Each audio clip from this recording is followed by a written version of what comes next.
So who remembers old Stampede Wrestling? Well, I do, and I'd like to talk about it.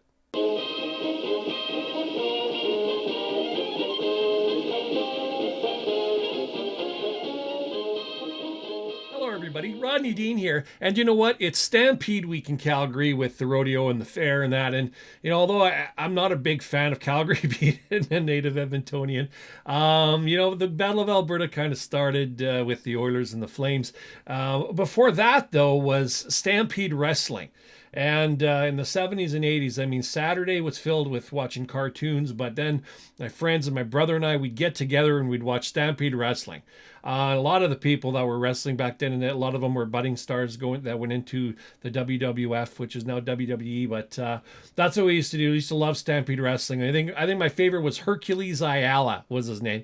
And he represented a lot of times the good side, and he always defended a lot of the guys when they got when they got ganged up on by the bad guys and stuff. And but there was so many wrestlers. I mean, gosh, you had the Dynamite Kid and Davey Boy Smith, who became the British Bulldog, and the Cuban Assassin, and Duke Myers. Anybody remember Duke Myers? He was, towards the end there, he was on the bad side, and he had this black glove on, and he had the death grip, and it was awesome, just awesome when you're a kid. I think with the even as much as the wrestling, the best part was the dialogue.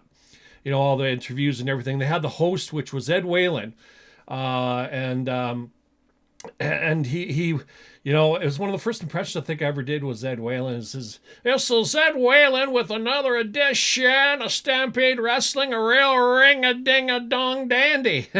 And he was just quite a character, and he always stood up for the good side, and always had an adversary. It was John Foley.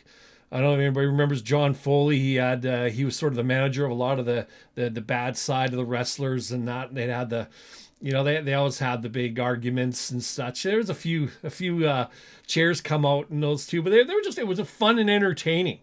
And so I was feeling nostalgic today, so I figured I'd just throw it out there to see if anybody else really loved Stampede Wrestling and thinks about it. I watch some videos on YouTube and that. There's little things here and there, but there's no actual full shows that I could find on Stampede Wrestling.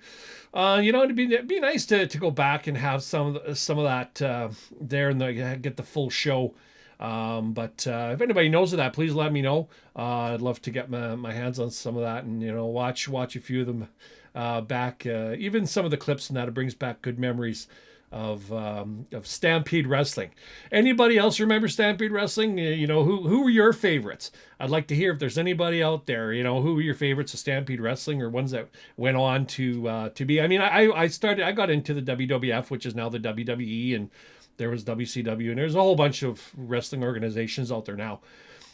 But a lot of that was where it started. I mean, the whole Harts. I mean, the Hart family, Stu Hart, and all the sons and that. There was a whack of them.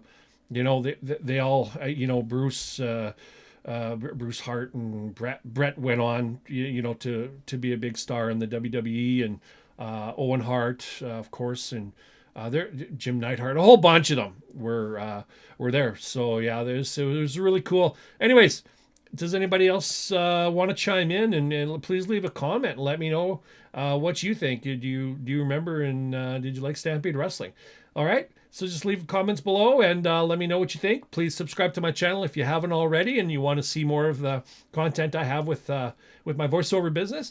All right, so my name is Rodney Dean. Thank you very much for watching. So in the meantime, and in between time, there you have it, another edition of Stampede Wrestling. Bye now.